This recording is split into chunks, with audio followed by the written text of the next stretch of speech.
Latest news updates కోసం ఇప్పుడే download చేసుకోండి మీడియా ఎఫెక్ట్స్ యాప్.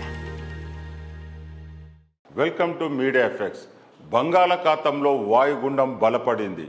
ఆంధ్రప్రదేశ్పై తుఫాన్ ప్రభావం ఉండదని వాతావరణ శాఖ వెల్లడించింది. పశ్చిమ మధ్య బంగాళాఖాతంలో ఏర్పడిన వాయుగుండం తీవ్ర వాయుగుండంగా బలపడుతుంది. నేటికి వాయుగుండం తుఫాన్గా మారనుంది.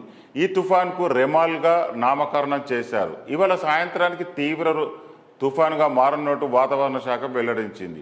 ఆదివారం మే 26వ తేదీన అర్ధరాత్రి బెంగాల్, బంగ్లాదేశ్ మధ్య తీవ్ర తుఫాన్గా తీరం దాటే అవకాశం ఉన్నట్లు వాతావరణ శాఖ అధికారులు తెలిపారు. తీరం దాటే సమయంలో గంటకు 90 నుంచి 110 కిలోమీటర్ల వేగంతో గాలులు వీస్తాయని తెలిపింది. అయితే ఈశాన్య రాష్ట్రాలకు భారీ వర్ష సూచన చేసింది వాతావరణ శాఖ.